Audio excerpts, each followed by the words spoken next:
Hello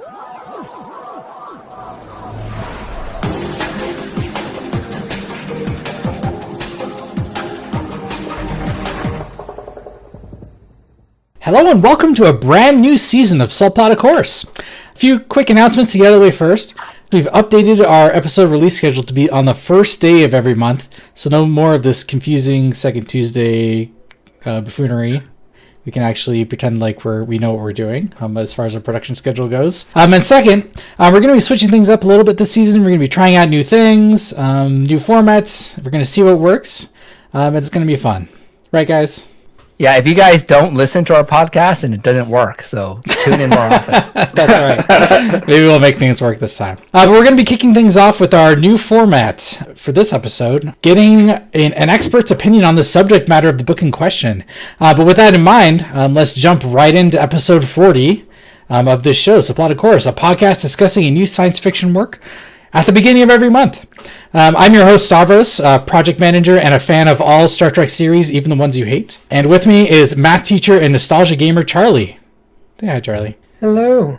Also, epidemiologist and part-time fisherman, Vincent. Say hi, Vincent. I mean, episode 40 kind of feels like, it's almost my age. Like, it feels really scary at this point. We're getting old. Just making us old, I know. And finally, aerospace engineer and Star Wars appreciator, John. Say hi, John. Hey, guys. And we'll also have with us today Adrian Acu, who is something of an expert on all things Simulacra. He has graduate school experience with semiotics and the relationship between image and reality, which, to be honest, is probably going to be coming in handy with an analysis of this novel. Hey, Adrian. Hey. Things are looking good. So happy. Things are looking up. He really liked this book, by the way, if you couldn't tell by the... I just went to the quote that made me think that this is what we should be talking about, and just made me angry all over again. So this will be fun. I'm sure we look forward to things you have to say about this. And of course, that book that we were discussing is Ready Player 2, written by Ernest Cline and published in 2020. So let me give a little rundown of the plot, as usual. So this picks up immediately after the first novel left off. Main character Wade Watts / Parzival is now heir to the eccentric game designer James Halliday. Wade learns of a new piece of technology called the ONI, or Oasis Neural Interface, a headset that completely revolutionizes human online interactions. As the ONI picks up steam in sales, a new Easter egg hunt is triggered, the hunt for the 7 shards of the Siren Soul. Years go by with no activity. Wade becomes obsessed.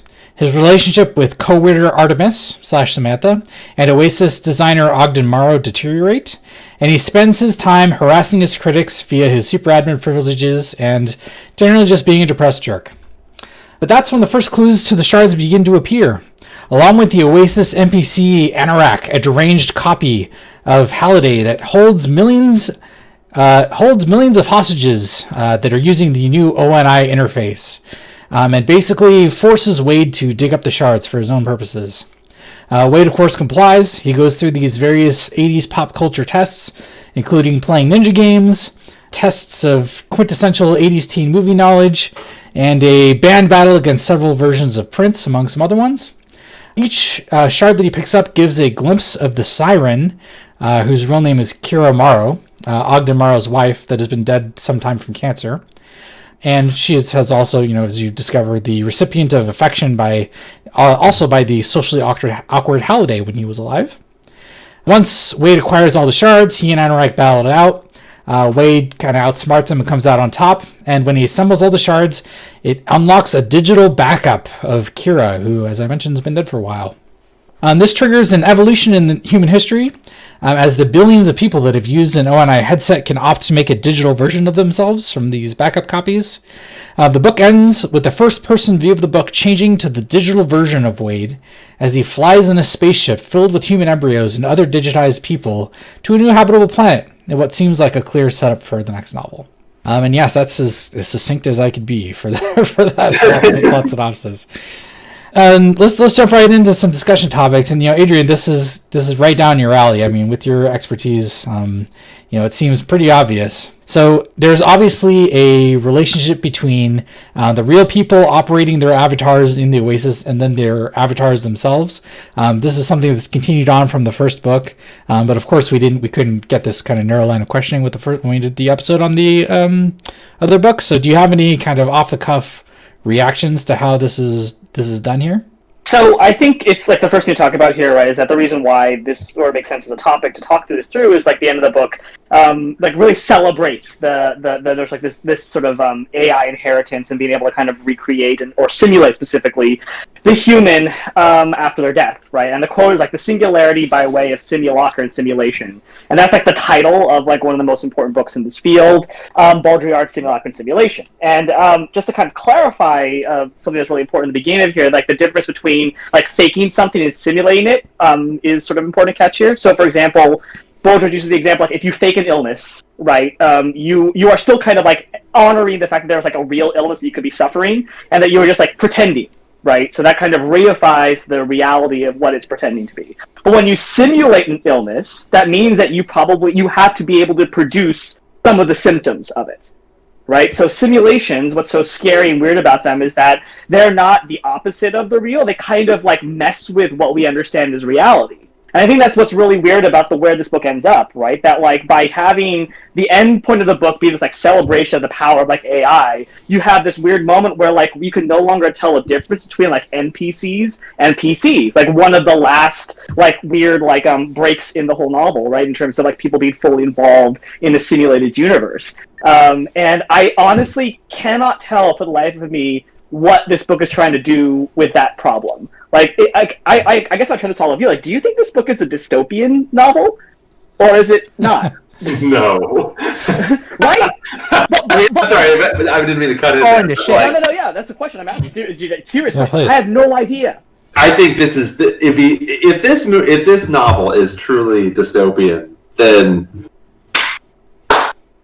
bravo to Ernest Cline. I don't think he's got it in him. I've read the entire thing, and there's no way. He's 100% straightly believes that he is writing like a celebration of like, I assume like the end of death for humans. Like, bravo, we don't have to die anymore. We can all make as millions of copies of ourselves and inject them into the universe. I don't know. Yeah. Earth, well, getting back to Adrian's question, but then it's a dystopia. Earth does feel like it's falling apart. And it does feel like the way Cline describes Earth, it is a little bit like a dystopia in that there's way too many people.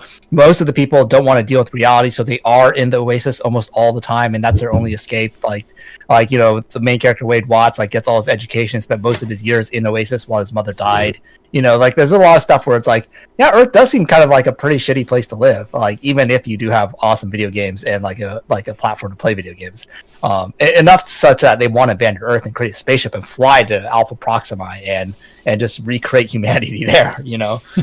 But I don't think that Ernest Cline was like, you know, I mean, for the most part, like he spends all of like 2 sentences describing how crappy Earth is, and then he goes into, hey, let's talk about Prince for about like 5 chapters, you know. So his emphasis is definitely not on this dystopia, though I do believe there are some elements of dystopia in the world. So this is what confused me, right? Because the direct argument of simulacra and simulation is that, you know, we have moved into a space where the image has become detached from reality and like obscures reality. So instead of being able to have like real experiences, everything that we experience is through the lens of all of these models. Like the danger for us is like, you know, like models are powerful because they are based off of fact and reality, right? But in the world of the simulacra and simulation, models precede reality. And so therefore we never actually touch reality anymore. Like, if you think about romance, right? Like, how do you ever know that you are in love? Like, do you know you're in love because, like, there is some kind of, like, deep welling feeling? Or is it because you recognize that whatever like, the image of romance from movies and books is what you think of, and then you sort of try to kind of, like, seek that out in the real world,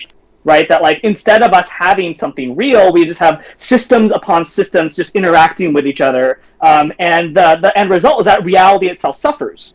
Right, that like as you pointed out, like that the way that the Oasis and all this love of image gets everyone in this world, that the world degrades, right? Like people are buying essentially coffins to protect themselves from roving bands of robbers, right? And like the sum total of like creativity and energy in this world is going to creating more and more ornate versions of like worlds based off of 80s movies. Like how awful is that? And yet the book seems happy that this is what's happening, right? The singularity by way of simulacra and simulation. One final gift to human civilization from the troubled but brilliant mind of James Donovan Halliday. Like, I don't know what to make of that. Like, how you make that reference and celebrate it. Yeah, it's definitely a little bit strange, right? Like he obviously, it's like you mentioned, the background of the plot here is Earth falling apart, and the Oasis and Artemis is a proponent of this. Like, you're just turning a blind eye and creating a simulation outside the real world. So,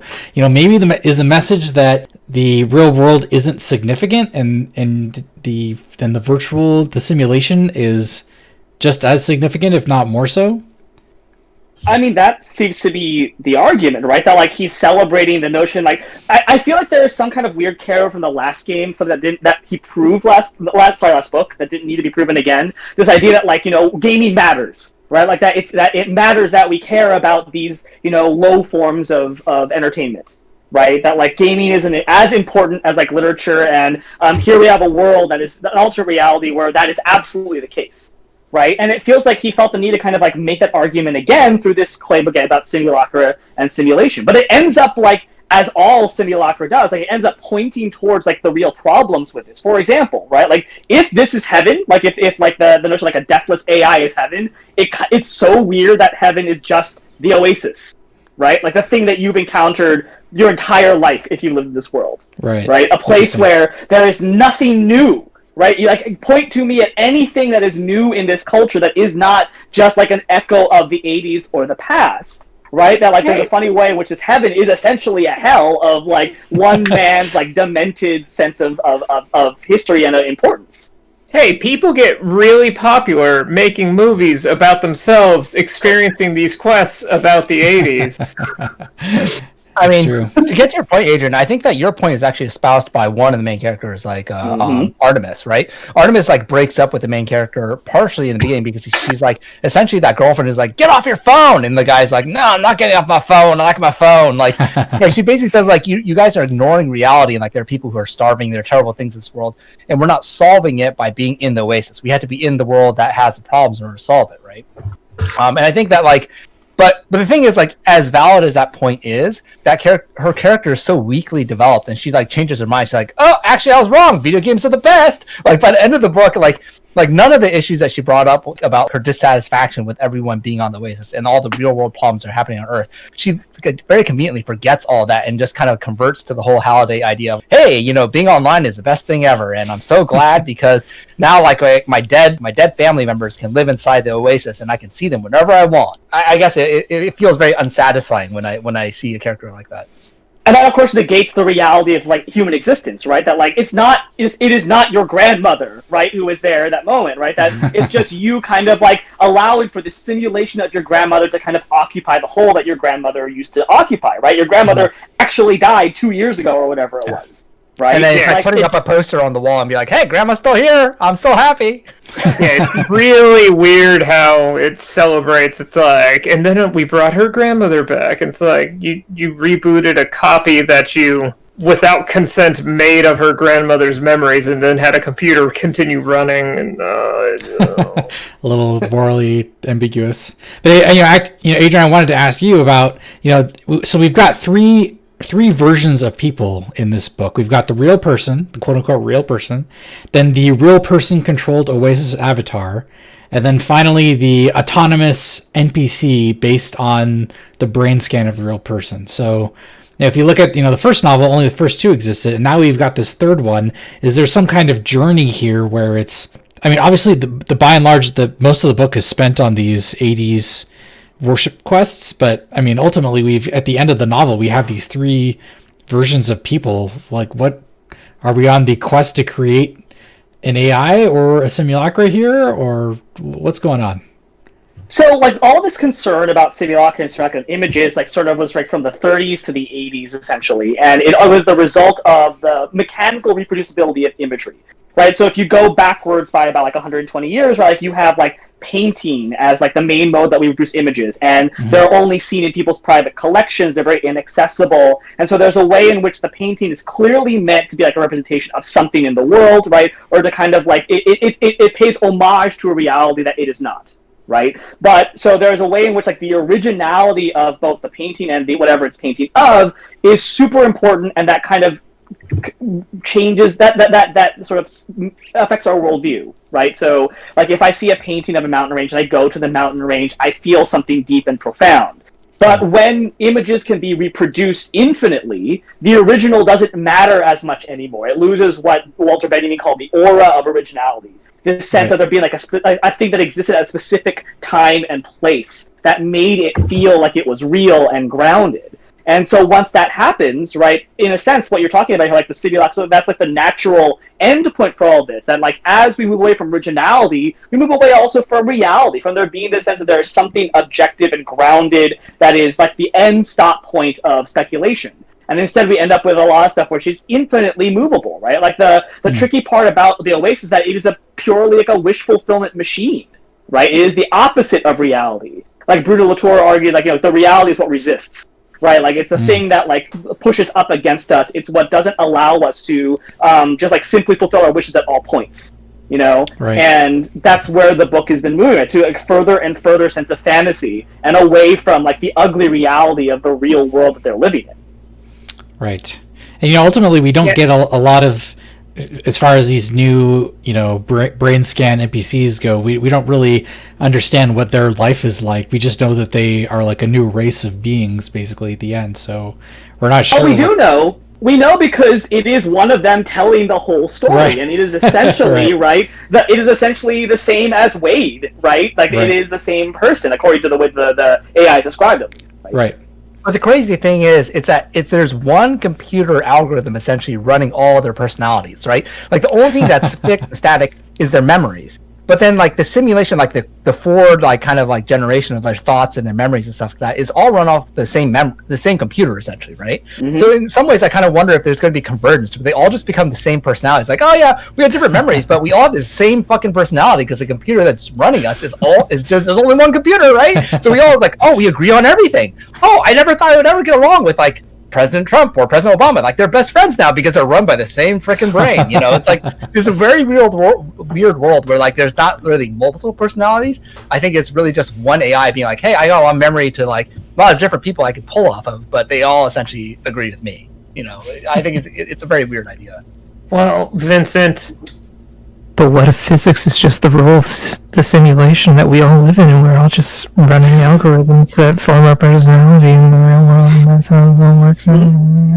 I mean, that's a scary thing. Like in the world of simulation, right? Like we understand reality through our images. So like the scary thing about technology is not that like, oh, it's so complex, right? It's that, you know, because of Halliday and Og and Oasis, we have reduced ourselves to the point that we can be captured by a computer, by a program, by an algorithm, right? That there's not enough complexity or depth in humanity at this point, right? That it can sort of exceed a program. That's the scary thing, the way that the image kind of reprograms us to become also infinitely reproducible.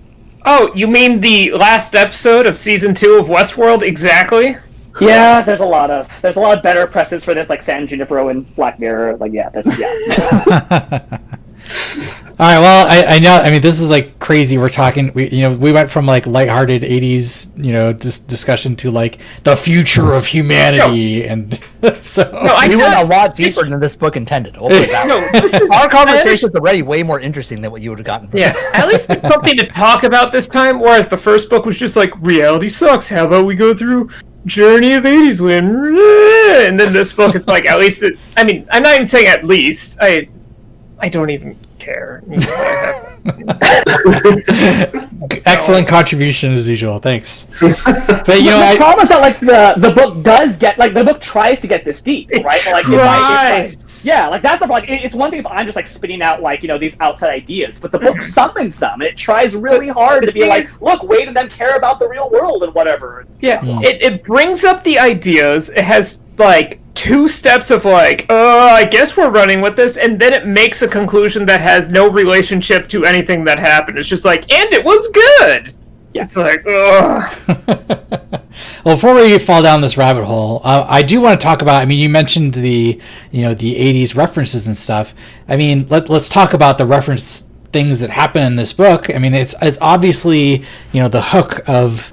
I mean, definitely Ready Player One, and I would think, he's trying to capitalize on the success of the references in Ready Player One into this novel as well.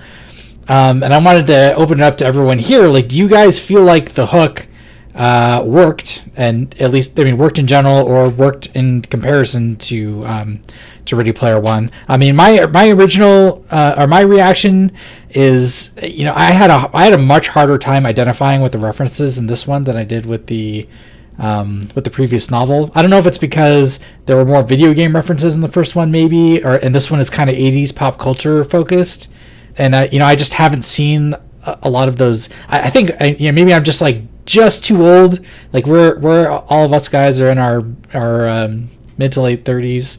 Maybe I'm just too old, or just too young, I should say, to get a lot of these references. So it didn't really quite have the same impact on me. Like, I was like, what is this movie? What is this actor? I don't know. But what were your guys' reactions? Can I sum it up by citing a 80s movie?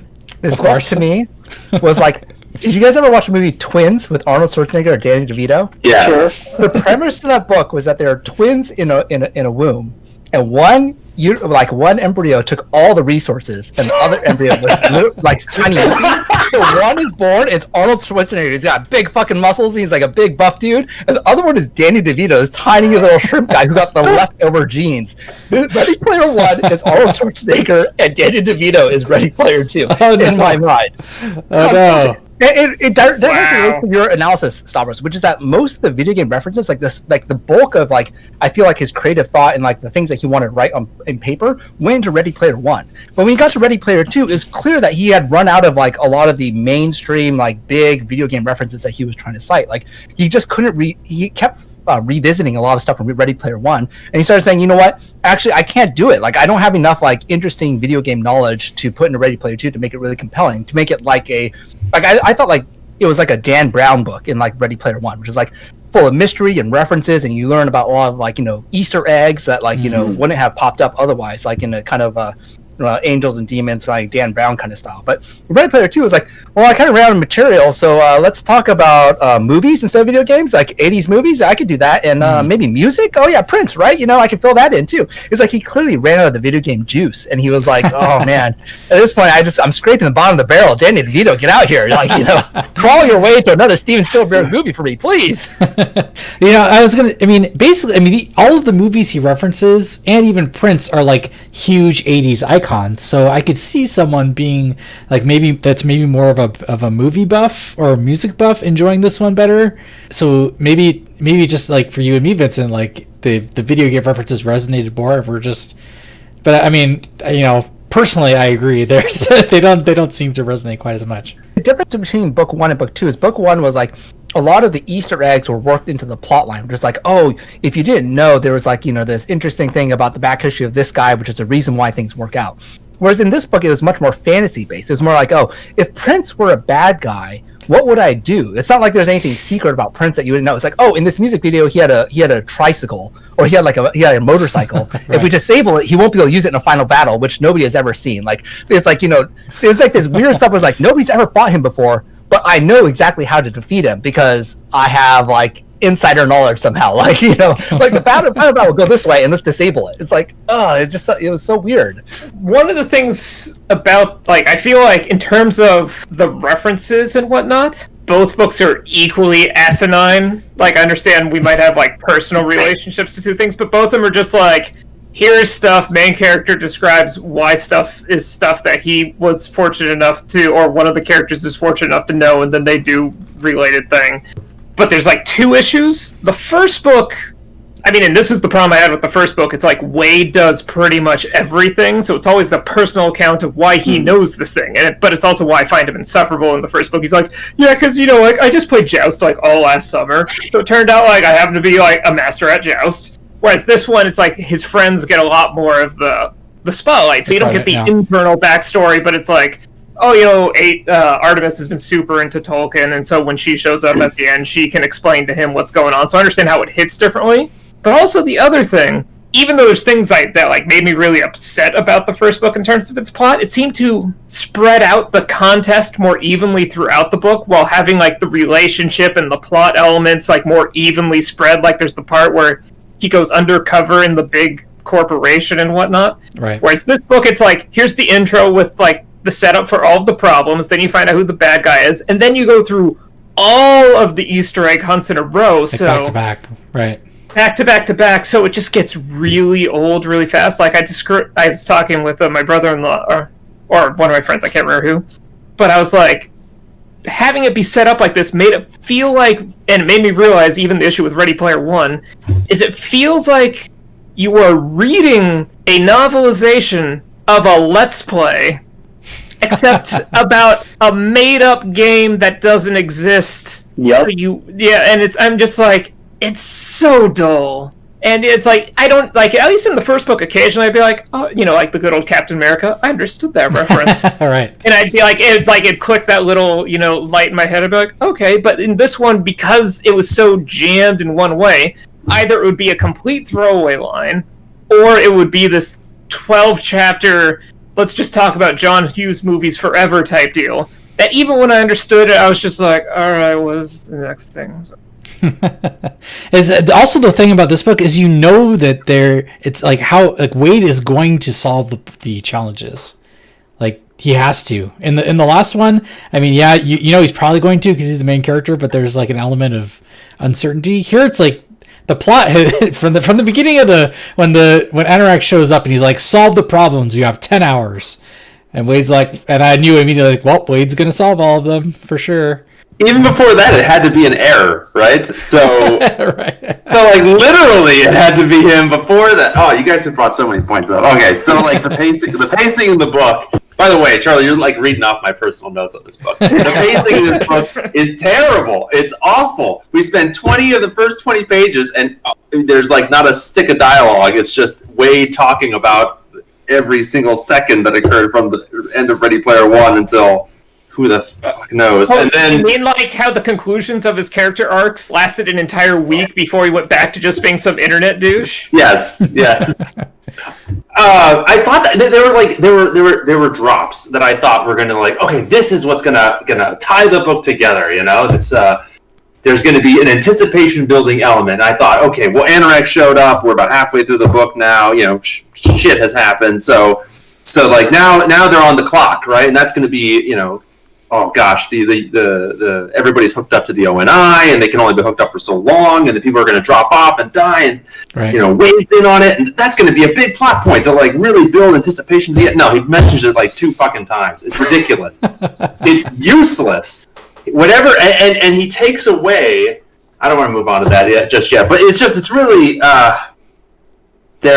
The pacing of the book is infuriating because it's both boring and then any semblance of him trying to use his gimmick, which is this 80s referential style, is just jam-packed and forced. This book feels like I sent a message to Adrian like 50 pages into this book, and I was like, who is this book written for? And your response back was perfect. It was like, Spielberg. Because it's not for me. He's writing it because he's trying to make a move that's going to appeal to like the broadest swath of people who are going to buy tickets to the movie theater. It's not clearly gamers. It's not clearly anybody who would recognize the book from before. It's just like, how many butts and seats can we get who will, show up for a book about Sam Hughes movies and Prince and... I mean, do you think the movie version is going to have 7 shards and with 7 challenges? It seems like a lot for like a 90-minute film.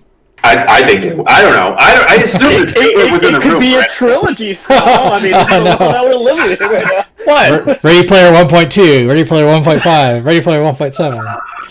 I mean, he manages to have the entire Prince fight happen in one line of, I don't know what happened, but it was over. It was literally that, right? I have no idea what happened next. That just drove me. I put the book down and walked away. Oh, no. Oh, no. Stop. The next few books will be like patch releases to the same video game. It's like, oh, patch 1.5. Everything's better. We're on the topic of like problems in the book here too as well. Like I think I cannot emphasize like how confused this book is, right? Like the technology is called Oni, right? Which is like Japanese for demon. And it's clearly bad, except it is the thing that's like going to evolve humanity at the end of the book, right? And like, to be at the references, right? Like Sorrento is the voice of reason in this book for some reason. don't you kids ever get tired of picking through the wreckage of a past generation's nostalgia? He stretches his arms out wide. I mean, look around. The entire Oasis is like one giant graveyard haunted by the undead pop culture icons of a bygone era, a crazy old man shrine to a bunch of pointless crap. And then nobody responds to him, and he just gets shot in the head, like at the end of the novel. That's right. I like how you say he's the voice of reason, but I think that's just to us as readers, not to anyone in the book, or like it's. I feel like that's why I go to dystopia, like, right? Like this is exactly like I know. Did any of you watch that weird like Dragon Quest V movie they put out on Netflix? Where it's like you find out that it's actually a simulation, and that some people were just like, yeah, get over like your nostalgia, but at the end, like the main character's like, no, the game is real to me, and that's what counts, and everyone's just like, ugh. Like that's this entire book. Oh geez, okay. Well, I mean, overall, it sounds like, I mean, it's as far as thinking about the reference component in general, it sounds like, you know, you guys are all saying that having this all crammed in here in the second novel is just overall not a good thing. Not as well executed. The pacing's not quite as good. The references aren't quite as good. That's how I felt about the first novel. So nothing has changed. It's worse than that. He's made it like you don't care about anything. Like when you get, even if he gives you like a little, okay, most of the book I spent like really despising the book and I didn't really care about anything. But what little crumbs he gets you to just like continue reading page by page, you're like, okay, well, I guess the fate of millions of people are on the line, so I'll keep reading. And then he gets to the end and he takes away any stakes because apparently, you know, the Anorak was never ever going to kill any of them, and it was all, you know, they retconned the Halliday in the end. He's not some like creepy, you know, terrible guy who steals people's images of themselves. Instead, he was just misguided, and it makes the entire book and every conflict in it seem pointless, capricious, parochial, useless. And at the end of the book, you're like, I just wasted hours of my life, you know, on this piece of crap. Oh, geez. Like everyone in this world. Put that on the cover. Put that on the cover, Cline. A quote from John. I dare you. Wasted hours on this crap. I mean, since you're already talking about Halliday and Anorak, did anyone else find it weird that it's like we have this almost reference to kind of how social media is working nowadays, where it's like, oh, and that was a douche and stuff like that. And then it's like this weird, like, actually the creator of this program was actually a giant weirdo, and we can't trust creators anymore, like our idols, like it's the work that, it's like this weird commentary on media and creators and stuff like that. But it's like, again, as Adrian put it, it just feels very confused, and it'll just randomly switch to being super optimistic, where it's building it up to be super pessimistic throughout. And it's hard to take it seriously. Yeah, I felt that exact feeling throughout the book on numerous things. We're like, okay, is he against simulation? Is he for simulation? Is he against, you know, creators? Even as an authority, right? He takes over as the head of the business, the head of the Oasis, and he's all about like, oh, you know, we got user rules and we got to be fair, and fairness is so important. Like friends are so important, relationships are. But then like he eavesdrops on people and he like shits on them in Twitter groups and destroys their personalities. And personalities in the Oasis seem pretty important now. But apparently he's able to like just ghost people whenever he wants and eliminate people whenever he wants. And he's got infinite money, so he can do whatever he wants. He does some pretty shitty stuff. So it's like total abuse of power. It's not a democracy. They live in a complete dictatorship. Everybody's fine with it. Nothing is real. And there's a little bit of like, if there's any kind of social commentary, I feel like anytime I'm like, oh, maybe this book is deep, it's like only because I have like imprinted some importance on it, because the book clearly is not, surely not referencing it. Like, everyone is in the Oasis or in the ONI, and it's great. Life is great, but the world is dying on the outside, and they're like, oh, this is like so terrible. The world's dying. We're going to build this spacecraft to go out in the interstellar world, maybe to save ourselves. And Artemis is like trying to save everything. And you know, she's such a great person for wanting to do that. But you know, I'm going to live in the Oasis, and you know, screw it all. It doesn't really matter. It's like it's fake. If you claim that something is super important and then do absolutely nothing about it, then how important really is it? And that's not something that Ernest Cline's trying to get to me. I refuse to believe it. That's me imprinting on the book some type of like lesson to be learned. I'm pretty sure he slept through it, or it was written by a committee or something. You're talking about Wade's the main character's journey specifically, right? Like he doesn't learn anything by the end of it. Basically, is what you're saying. He learns nothing. Yeah, yeah. It feels like they meant to have it be that he learned something, because it ends one of the chapters with like, and then Wade signed into the Oasis for the last time, and it switches perspectives to his AI self, and it's like, wait, so did he never go? Wait, so. You can't drop that line and then not give us any conclusions about like it's the AI Wade who logs into the Oasis for the last time because there's a fake Oasis on board Arcadia, whatever. Because the whole novel is from the AI's perspective because they're from. Okay, it's not great. So I get it. To answer your question. Your original question, Charlie, like there is a logic to that, which is again perfectly the logic of the Simulacrum. So like in this world where we don't have kind of reality, the way that we feel reality is by extreme cases. So the example that Baudrillard gives in his book is Disneyland. Like you imagine like Disneyland's like this place of like illusion and childishness, and it's like this intense version of all that stuff, right? And its function, according to him, is that it's meant to make us feel as if everything outside of Disneyland is not childish, not illusion, right? Because there's content. But in actuality, right, like it's hiding the fact that the actual real world is that childish and that much built around illusion. Because of course, who's going to Disneyland? It's these adults who are obsessed with childishness, like run our world, right? And here in the book, it's a similar logic here that like Wade's monstrousness, right, gets we are distracted from it by the monstrousness of the AI Anorak, who's gonna like kill a bunch of people. And so we can kind of forgive Wade, right, because there's a much more evil character there that redefines like what evil looks like in this book. Like it's totally fine that like Wade like listens into people's conversations as like part of his like journey to like self-betterment and to solving the theories, because hey, someone's gonna go and like kill millions of people because he has a crush on someone from like 40 years ago. It is. Yeah, and I wanted to focus on Wade specifically as well, because ultimately I think he and Artemis get back together at the end of the book, but it's the strange progression. I mean, it, like you guys are all saying. I mean, ultimately, does it make sense for Artemis to get back together with him?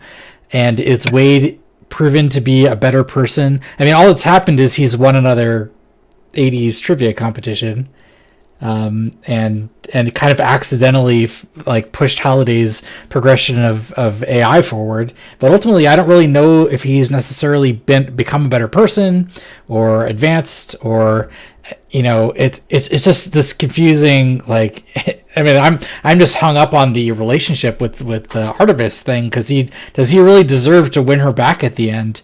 I just don't think so. He's still doing the same shit that he did at the beginning of the novel, and she forgives him because her grandmother's back, maybe? I'm not sure. Oh, she becomes a burst character, unfortunately, and that's the only reason why he gets the girl.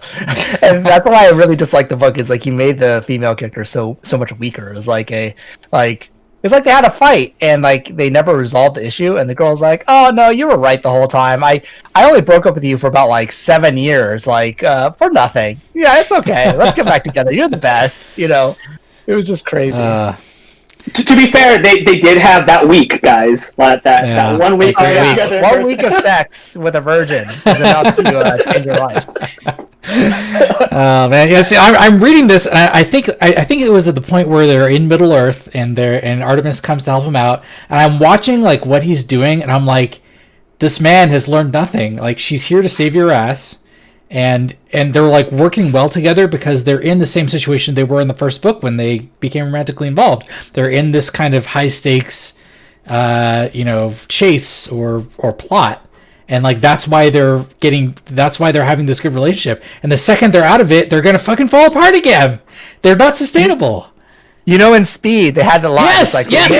Romantic relationships built on extreme circumstances never last. Yes, it's the exact fucking line. Somebody tells him that. Somebody tells him that in the book. That's exactly what I was thinking. Yeah, I was like, the relationship is built on like high stakes plot, and then Anyway, Okay, it worked with Andrew Bullock and Keanu Reeves. Yeah, that's right. We can say it didn't work with Baker. I think what's doubly weird about it is that it's pretty clear that Cline is reacting to a lot of the criticism from the first book about the way he depicted female characters, right? At least at the beginning, and then just like drops it completely, right? And like the version of Wade who learns something is the Wade who does not release this the second version of the Oni, right, which will allow you to transcend death, which is kind of like a monstrous thing, right? Like you are now now you have to say like you are condemning billions upon billions of people to die in despair and fear because they don't know that they are being secretly recorded all throughout their lives, right? And can never be resurrected. And that's the compromise. Like he does not release this Oni, even though he released the last one.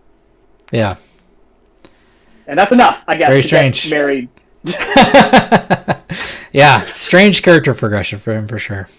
Anyway, so let's move on because our time's ticking along. But let's talk about the ending. We've kind of touched on it a little bit before, but ultimately the ending of the book is what brings upon us this Simulacra AI like transition of human civilization concepts. But that's not what like 90% of the book, 90+% of the book is about. And we're gonna talk more about maybe how we wanted the book to end in a few minutes. But do you guys feel like this is just, is this part of like the Spielberg situation? Like he needed to make it kind of crazy and off into space at the end, or like what's happening? Is it just flying off the rails, or did he attempt to make this grandiose plot and just kind of didn't just happen to not talk about it most of the time? What's happening? I don't fucking know. I feel like it was appropriately stupid. It worked within its own sense of not working just fine. It didn't work, is what you're saying. I mean, I think he was trying to be positive. Right.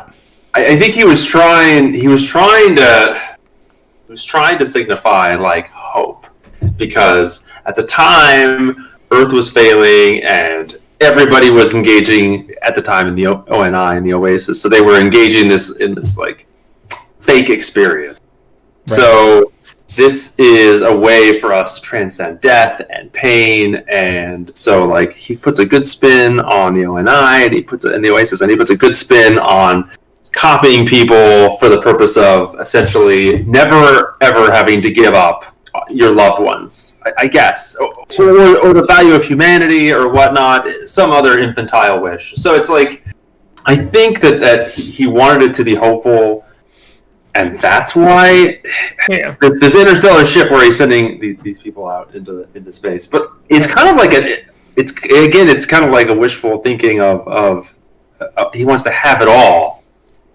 because in this sense he gets to stay back with the real Artemis back on Earth. Maybe he's involved in all the same ridiculous crap that he was before, but it doesn't really matter. He stays to stay back on Earth, and if he dies, that doesn't matter apparently to him, because there's another version of him going out into space.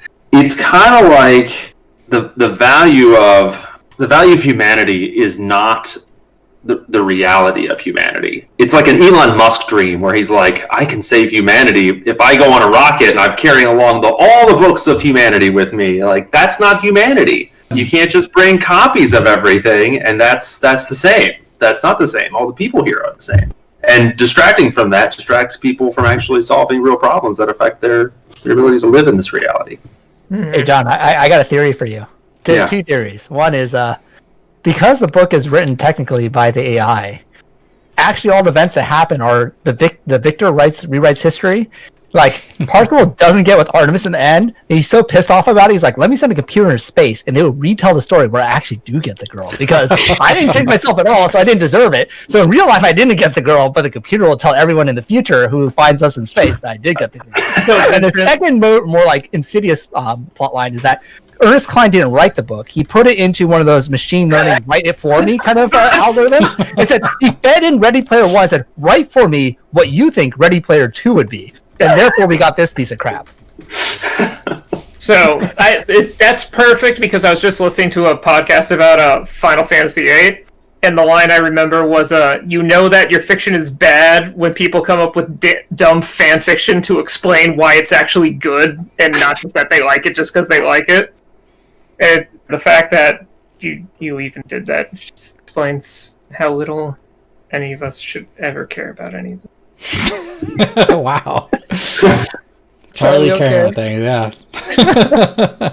I think John's right. Like, I think it ends in this weird thing where, like, again, let's all be very clear here because I feel like we have this debate. We bring this up like almost every episode. Like, you will actually die in this world, right? Like, it's not that you live forever. It's that you die and some copy of you exists for other people. Like, it's such a selfish, solipsistic world, right? And there is no version of this world where this technology does not make life on Earth worse, right? Like that. Nope. Who's gonna be interested in, like, feeding people, saving the economy? You just like die and get uploaded to the Oasis where you want to spend all your time anyway, right? Like the world is gonna get worse and worse and worse because of this. That's why I keep asking myself, like, is this supposed to be dystopia or not? It's circumventing the real problem, the Earth-based problems, I should say. This book almost exactly touches upon the themes in Accelerando with having zero interest in actually analyzing the consequences. And as Adrian put it, we had pretty much exactly this discussion except about teleportation for Punch Escrow, and that book is kind of memey and just fun and whatnot. And even that book does this infinitely better and actually cares. Damn it, you're right. Punch Escrow analyzed this exact topic and actually cared about it. Well, so with that in mind, with all this bottled outrage, just take it and caress it, and we're gonna mold it into a productive discussion or contest, I should say, where we're gonna talk a little bit about if you were to rewrite the ending, how would you do it? And we're gonna go through each of us, and we're gonna give a little pitch about how we thought the ending should be. I'm not saying rewrite the whole book, Charlie. Just the ending. I mean, I would just delete my file of the book if that worked. if that's your solution, then that's fine. I actually did that to a term paper once, like 12 hours before it was due in college. That was fun. Jeez. All right. Anyway, so we're gonna pitch our ending, and then we're gonna do a little voting and see whose version of the ending is the best. So as usual, I will go first. So in my version of the ending, so it picks up right after Anorak is defeated and the Kira AI gets resurrected.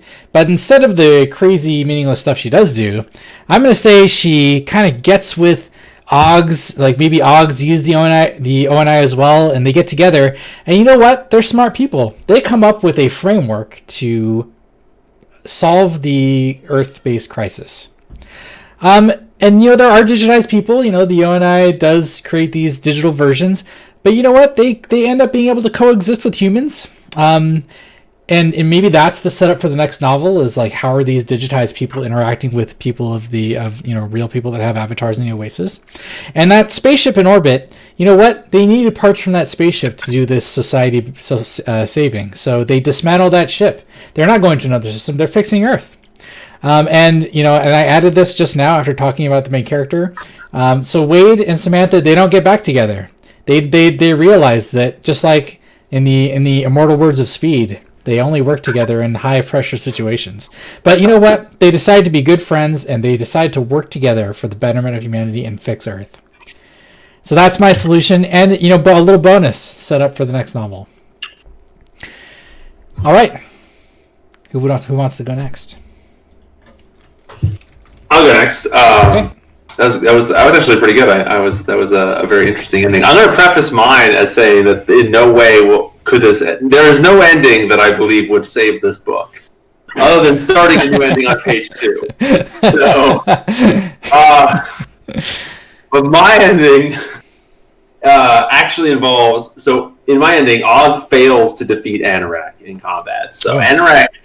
I think we got to go off the rails here, guys. We got to do something drastic to save this book. Okay. So, Og doesn't beat Anorak in combat, and in his dying moments, he implores Wade and everyone else to embrace the fleeting sanctity of life, actual reality and life. He dies. Okay, then struck by Ogg's plea, Wade perishes due to the staying too long, essentially, in the ONI. I think they call it SOS. Is that what they call it? Synaptic overload syndrome. There you go. I got it. So So he suffers and dies of synaptic overload syndrome inside of Anorak's castle. So he's just unwilling to give into Anorak and give Kira to Anorak, or even to destroy the Oasis because he could hit the button. He decides to do neither of those things. That seems a lot like Wade. He decides to die and perish inside Anorak's castle. So that means when he dies, just like any D&D that they remind us throughout the whole book, the shards fall where he dies. So the robes of Anorak fall inside of the castle. The shards fall inside of the castle. They fall to the ground.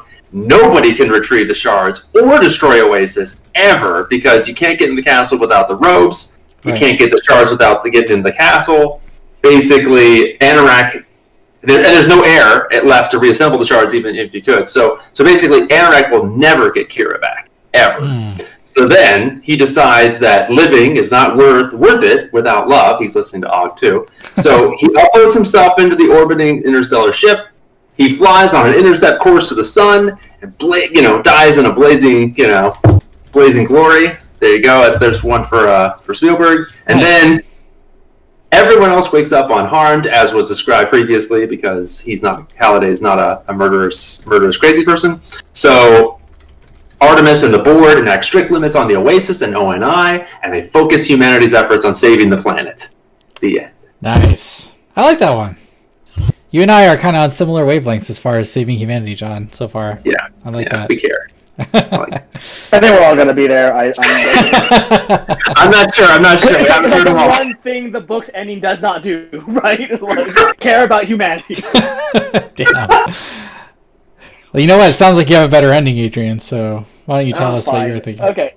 So this ending feels more logical to me, especially because this is the second book of what is almost certainly going to be a trilogy, right? Okay. So I'm going to say this is going to feel a little more honest too. Like I think Anorak wins that fight and wins everything, right? So he is able to take the Arcade, he is able to go and steal the Kira AI, right, and fly off into space in his weird little kingdom. And I think Wade kind of recognizes how petty Halliday really is, and how small-minded that is, right? To be the ruler of there's a little bit of a virtual kingdom, just because you are super infatuated with a single person, right? Which is exactly Wade, right? In the book, and so that encourages Wade to push the button, right? And kill and force humanity to really deal with the problems that's in front of them, including all the cataclysmic sort of challenge, right? Of losing the one distraction that everyone seems to really need.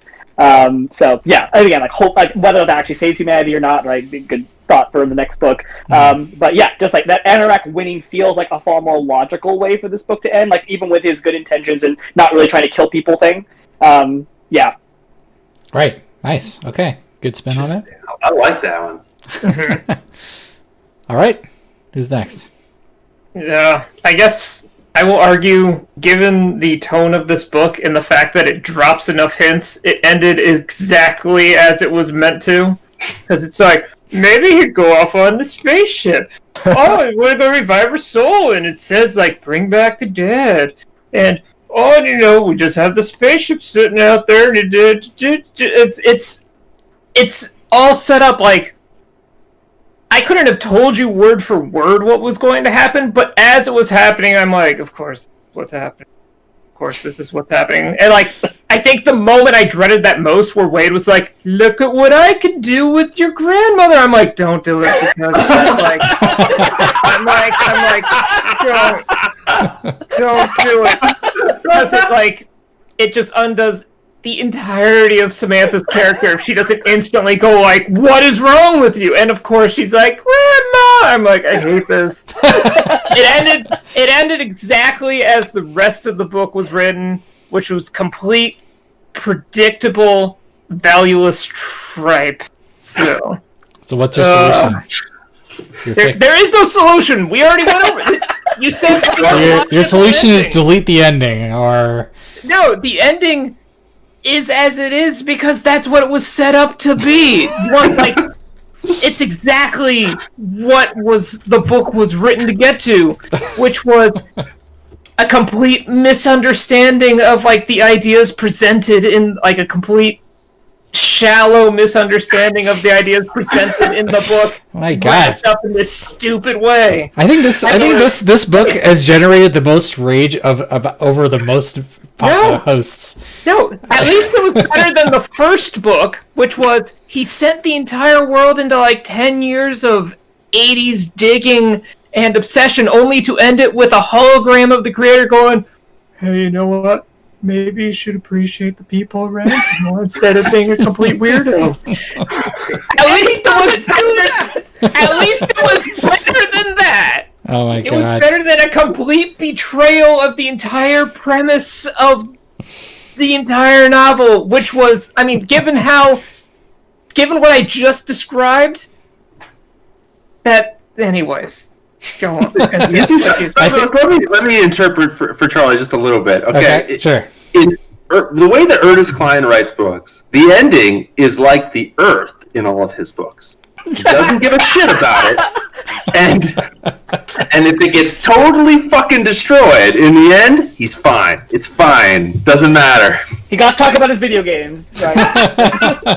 Yep. Thanks. All right. Well, thanks, Charlie. I think.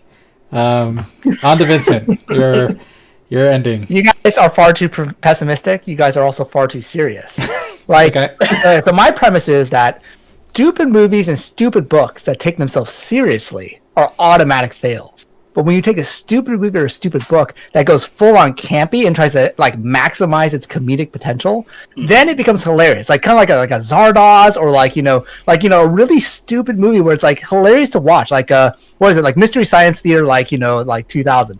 You got to go full on stupidity for the ending. So in my ending, the only way to beat a video game boss made in the 80s is to beat it with video games from the 90s. So what happens, instead of using the Dork Slayer to kill Anorak in the end, by the way, the book ends with the final battle. They just kill the boss, and it's just a final glory scene, and that's the end of the book, because you guys are giving way too much seriousness. Like, oh, let's go save humanity AI. No, this book is not about the AI. This book is about the 80s and Prince and and Tolkien and stuff like that. So you're gonna give Og the Buster Sword from Final Fantasy VII. He's going to go in to fight, and then like all the rest of the team's going to dress up like Mortal Kombat characters, like Aish and Parzival. Everyone's going to dress up like Mortal Kombat. They're going to have a big ass fight, and they're going to support from the background with like a Doom BFG. They're going to shoot him with a big fucking gun, and in the end, Og loses. The Buster Sword gets broken, and they're like, "Oh my god, we can't beat this boss!" And at the very end, Parcel pulls out of his pocket the fucking golden gun from GoldenEye 007. One shot him. Game over. Humanity wins. The end. Wow. You know what the sad thing is? That is infinitely better than what we got. Yeah, that's what I'm saying. And then people were like, okay, I can accept that. Like, that's the thing. I don't get why he creates this world with these, like, real-world problems and commentary about, like, economics and stuff like that, where if he just made a super campy, we're in this goofy virtual world, I would have been annoyed by, like, just how, like, self-congratulatory so much of the referencing is. But at least it wouldn't make me hate it the way it does for, like, pretending like it's some kind of real commentary on, like, real philosophical or real-life issues. I'm writing for you, Charlie. I was like, what it feels like is that I think he actually cares about his legacy. I really think that's true. Like, I mean, he wrote one book that was sold super well, one book that crashed and burned, and this was his attempt to, like, really save his legacy. Because that's why he's thinking about the issues that were brought up as criticism for the previous book.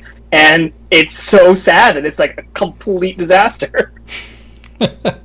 Well, let's vote on some endings though before we get too off track, and feel free to bring up whatever you need in your final thoughts. But so I'm going to quickly review the endings.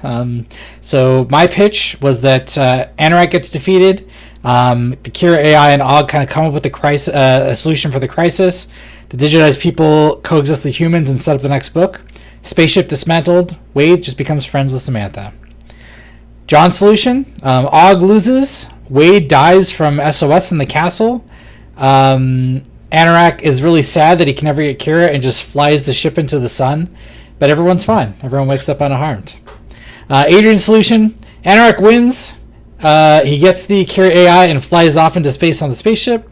Wade kind of recognizes that Halliday is really petty and small-minded, and he pushes the turn the Oasis off button, kills a shit ton of people, but at least you get to focus on the real-life problems.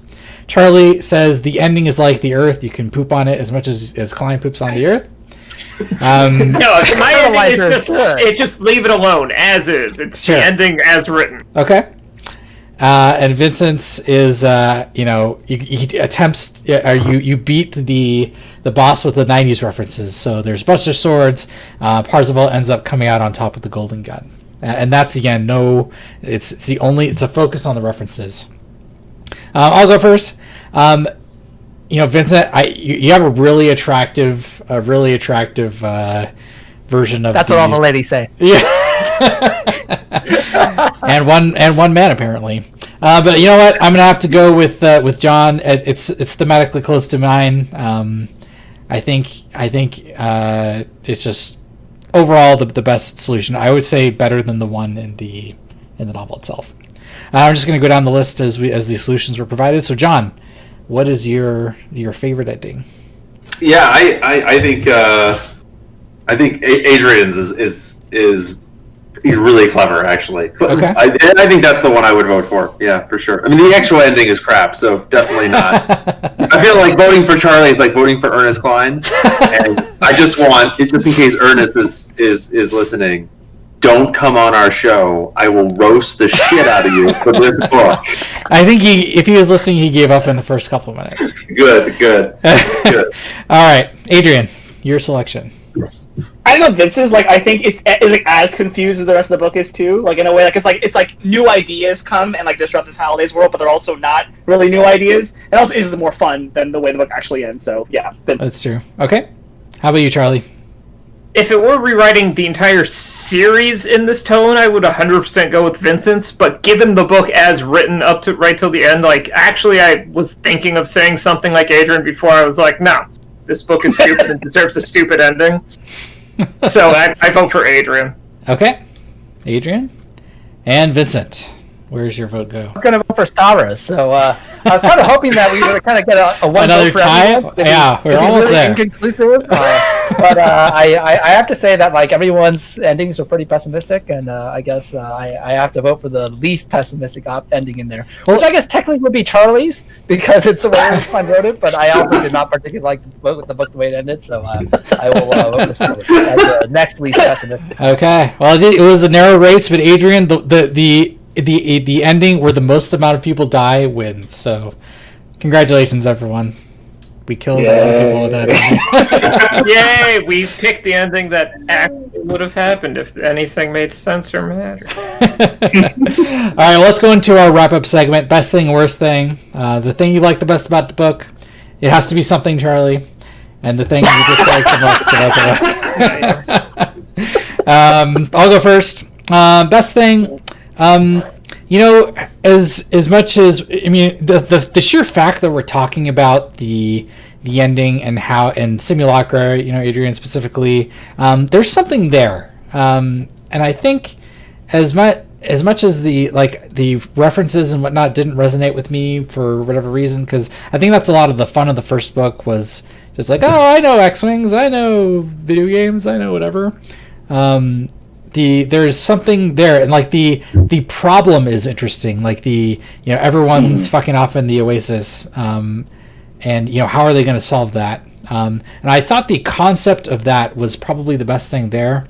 I kept hoping they were going to do something with it that was not what they ended up doing with it. But yeah, as far as the worst thing, as I just mentioned, I wish that there was some addressing of the human-based or the Earth-based issues, but the other thing, just as far as the reference goes, there's so much like in the first book. There's a lot of this value in solving the shard puzzles because obscure 80s trivia, and for me, it's kind of skirts dangerously to gatekeeping. I'm in the Star Trek fan communities, and a lot of gatekeeping by the less savory parts of the fandom are based on knowing obscure knowledge and that kind of thing. And I felt the same way in the first one. It's like, whoa, well, especially when he calls in other people to help him, and like he wins kind of by cheating, by people knowing obscure trivia, and is only able to win because of this. It kind of makes me like a little bit nervous about some of those like knowing knowledge to win things. So I think I did a little bit more than one and one, but anyway. So knowing knowledge to win makes you a bad person. Yeah, Jeopardy, suck it. That's right. All right, who would like to go next? I'll go next. Go for it. So he did write a book. It has many pages. It has mostly complete sentences. I think that there will be some people out there who will read this book and be entertained, and they're probably going to make a movie out of it, and many of the people who go to that movie will be entertained. So I think that's the lowest common denominator of positive that I can find in this book. You know, John, that comment about there will be a movie about it, I actually suspected at one point, it was like, what if the producers for the Ready Player One got the rights to use prints and certain things? They're like, you have to use them because we have the rights for it. You can't use any other references, otherwise we can't make a movie. He's like, okay, Prince has got to be a main character now. Gotta be in there. It's gotta be in there. It makes the sense. rumor is that Sorrento's in the book because apparently he tested so well in the first movie that people wanted him to be around. So yeah, that totally happened. At least some of it did. So there, and some people are going to make some money. So good for those people. I'm in favor of people being employed. So good all around for economics. All right. Negative, but the biggest negative, I think, has to be, and you touched on it, Rose. Maybe I'm just regurgitating what you said. Okay. But I'm gonna touch on it anyway. I just think like the commentary that it makes about the culture in, I want to say nerd culture, but that's probably not the right terminology. But people who are like sci-fi enthusiasts, and the way it paints those characters as gatekeepers, all the platonic relationships are like very disrespectful. They're full of one-upsmanship and aggressive browbeating over just like, you have to know the essential trivia that I've curated for myself, and if you don't know, then you're worthless.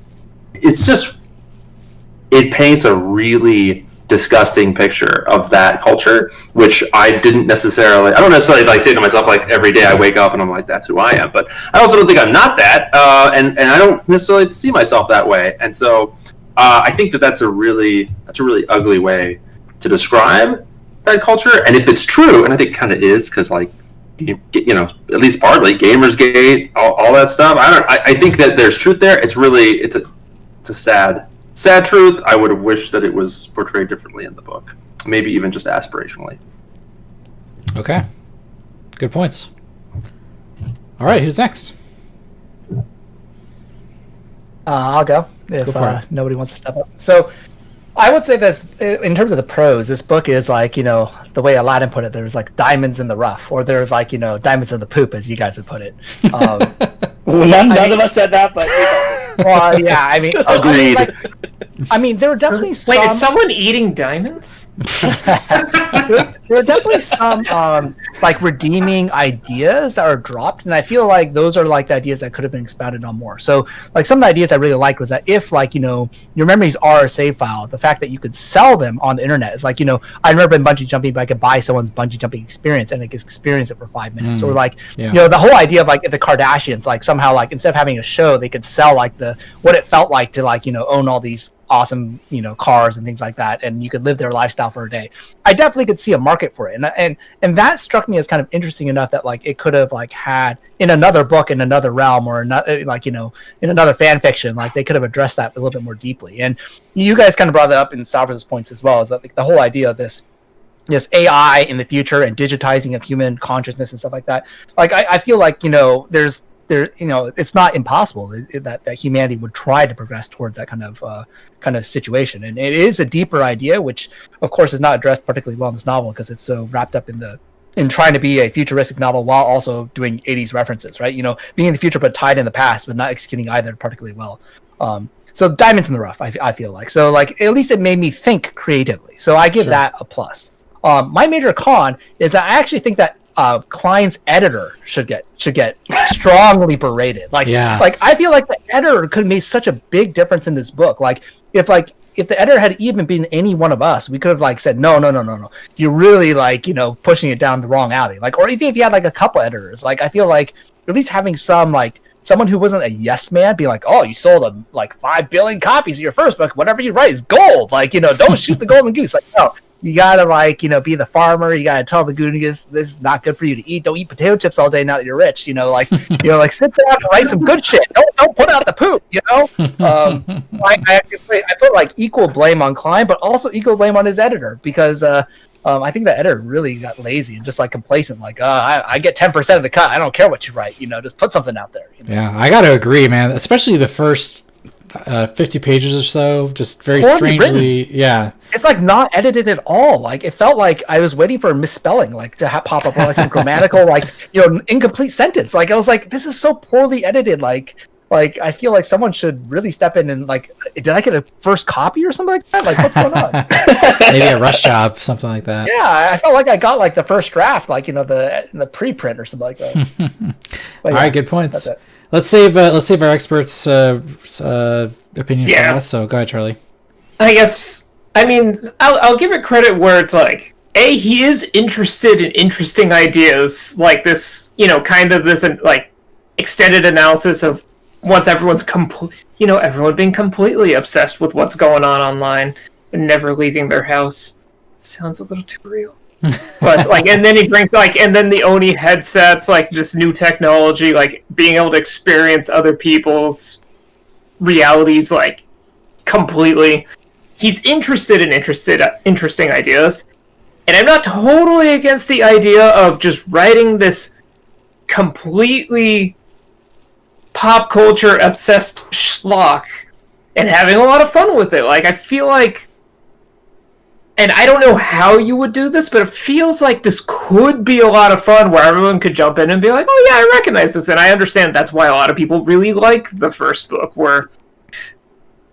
But the way it's written, I get exactly that feeling that John and Stavros were talking about, where it's like, it's not so much, hey, share with me as I enjoy this. It's like, it feels more like, watch me enjoy what you should be enjoying.